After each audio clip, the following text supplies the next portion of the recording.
Let's face it, there's been a mixed reaction to the new art style in Return to Monkey Island. Everything from no pixel art, it's too simple, it's too angular, it looks like cubism, we want MIDI support, of all things. Overall, I think it looks fine.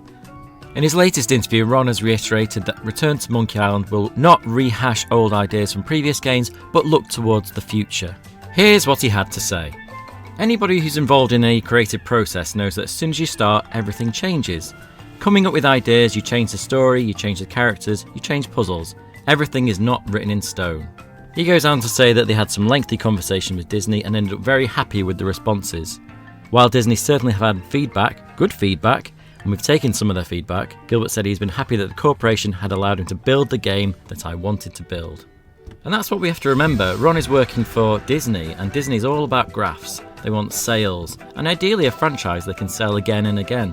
A younger market might be out there, but they aren't watching this content. Whether they purchase the game and fall in love like us oldies did remains to be seen.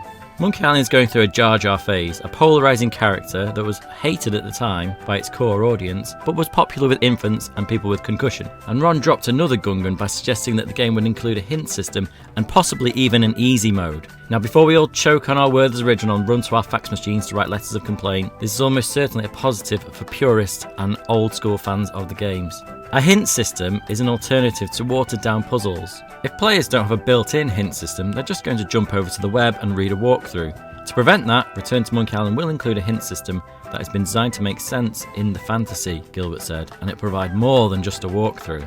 So perhaps we'll find something a little more organic than just holding down the button and getting a clue as to where to go next. Adventure games have always had a built-in hint system anyway. It's called dialogue. Curse of Monkey Island did this really well. Subtle clues from NPCs, and the best kind of clue is in the flavour text.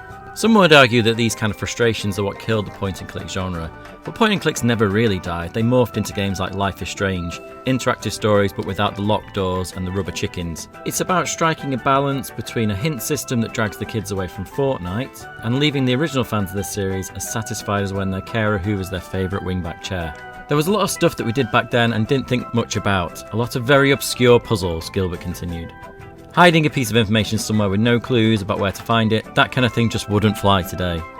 Having hint systems means that if you make a puzzle just completely weird and obscure, people just go to the hint system. Return to Monkey Island will also borrow a frustration management feature from Monkey Island 2 and Thimbleweed Park, an easy mode, called Casual Mode.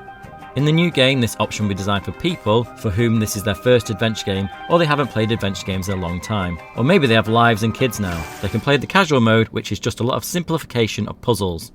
That is our main way to get people into playing a point-and-click game if they haven't done it before. Although a lot of people might rail at the idea of an easy mode, it is focused on avoiding frustration, and even in the 90s, compared to its contemporaries like games by Sierra, Monkey Island series was actually quite reasonable in terms of its puzzles, except for that one puzzle. You know which one.